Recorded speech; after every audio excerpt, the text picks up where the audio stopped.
فصل پاور کارکشن هم مثل چند فصل قبلی جزء مباحث قدرتی هست و کسانی که قراره به صورت پیشرفته مباحث تأسیسات رو دنبال کنن باید حتما این قسمت رو هم مطالعه داشته باشن. تنها بحثی که این قسمت داره طرح میکنه وجود فاز بین جریان و ولتاژ هست. شما ولتاژ دارید و اما جریان به صورت دیلی دار وارد مدار شما میشه.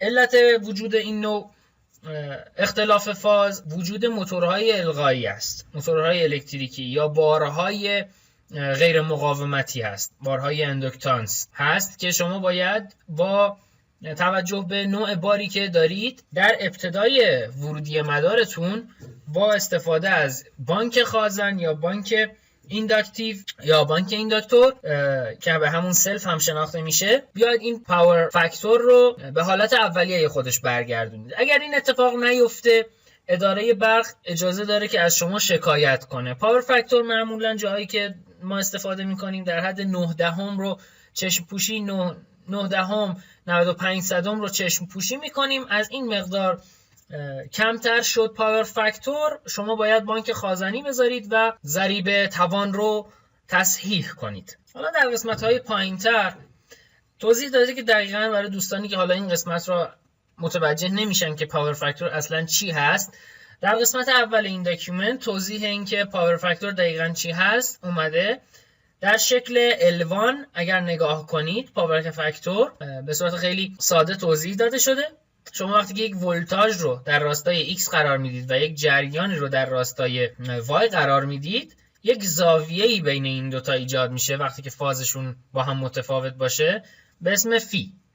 این فاز فی در اثر ایجاد لگ یا دیلی، حالا یا جلوتر حرکت میکنه یا عقب‌تر حرکت میکنه، بین ولتاژ و جریان به وجود میاد که کالهای جریانهای راکتیو نامیده میشن. جریانهای راکتیو به اضافه جریانهای اکتیو با یک فرمول اعداد مختلف نمایش داده میشن که IA به اضافه JIR هست. برای محاسبه پاور فاکتور کاری که شما باید انجام بدید اینه که بیایید توان اکتیو رو تقسیم بر توان ظاهری کنید که توان ظاهری برابر است با توان اکتیو به اضافه توان راکتیو. اما بحثی که اینجا پیش میاد این است که بعد از اینکه این کارو کردید کوسینوس فی رو به شما میده. این کوسینوس فی میشه همون پاور فاکتور شما. اما بحثی که به وجود میاد، حالا اون قسمت رو من بریدم، این هست که شما وقتی که میخواید اپیرینت پاور رو حساب کنید باید از این فرمول حساب کنید که توان ظاهری هست بر حسب کیلوولت آمپر نمایش داده میشه. پاور اکتیو یا توان مؤثر با کیلووات نمایش داده میشه و راکتیو پاور هم با کیلوولت آمپر راکتیو نمایش داده میشه. وجود توان راکتیو، وجود بارهای سلفی و خازنی در مدار شما باعث ایجاد پاور راکتیو میشه که همون راکتیو پاور میشه. برای شبکه خوب نیست اصلا، به خاطر اینکه راندمان شبکه رو به شدت کاهش میده. غیر از اینکه راندمان شبکه شما رو کاهش میده، به اون شبکه اصلی هم که شما وصل هستید، شبکه توزیعی که وصل هستید هم باعث کاهش اومدن توان اون هم میشه. در این قسمت توضیح داده که مبانی اصلی پاور فاکتور چیا هستند و چجوری ما میتونیم اون رو تصحیح کنیم. در قسمت های ساختمانی که ما با اونها برخورد زیادی داریم نیاز خیلی آنچنانی برای تصحیح ضریب توان هم نداریم، به خاطر اینکه بار القایی وجود نداره. بحث دیگه اینجا پیش میاد، اون هم ضخامت کابل هست که در بعضی مواقع شما نیاز دارید که اون رو یک مقدار بزرگتر در نظر بگیرید، به خاطر این ضریب توانی که در اینجا داریم. ما معمولا داخل شبکه‌های قدرت داخل ایران ضریب توان شبکه 8 دهم هست که شما با اعمال اون به قطر کابل باید بتونید اون رو تعیین کنید. نگاه کنید اینجا خودش در جدول L8 این رو تعیین کرده. شما کاری که میکنید فقط این ضریبی رو که در اینجا برای شما معرفی کرده ضرب در این کوری که این بالا میبینید میکنه. اگر 4 دهم باشه پاور فاکتور شما باید اون سطح مقطع رو ضرب در 2.5 کنید و به همین منوال اگر 8 دهم باشه اون رو باید ضرب در 1.25 بکنید که در قسمت کابل ها اینها رو ما قراره اعمال کنیم. در قسمت پایین‌تر دلیل این که ما پاور فاکتور رو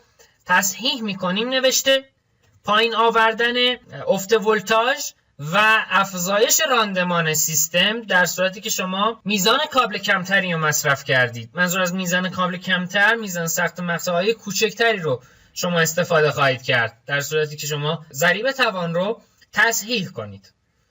در قسمت‌های پایین‌تر نحوه تصحیح کردن این ضریب توان رو گفته. همونطور که می‌بینید قبل از اینکه وارد قسمت لود ما بشیم در شکل L9 بار رو فرض کرده که یک القایی موازی با یک بار مقاومتی باشه و اصلاح اون رو به وسیله یک خازن C در ابتدای مدار انجام داده. محاسبات مربوط به خودش رو داره که اون رو به خودتون واگذار میکنم. این اگزمپل رو هم سعی کنید خودتون حل کنید تا دید بهتری از این موضوع پیدا کنید.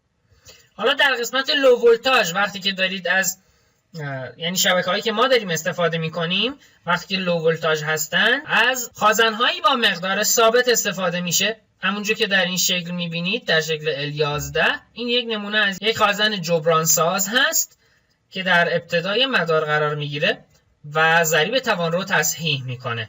یک نمونه دیگه از این خازن‌ها هم وجود داره که اتوماتیک کپاسیتور بانکس معرفی میشه. در صورتی که شما بار القاییتون تغییراتی توش ایجاد بشه قطعاً ضریب توان شما هم عوض میشه و فیکس کپاسیتورها توان جبرانسازی اون شبکه رو دیگه پیدا نخواهند کرد به صورت اپتیمایز شده. کاری که انجام میدن استفاده از اتوماتیک کپاسیتور بانک ها هست. این دستگاه، این وسیله باعث میشه که ضریب توان روی مقداری که شما تعیین میکنید ثابت بشه.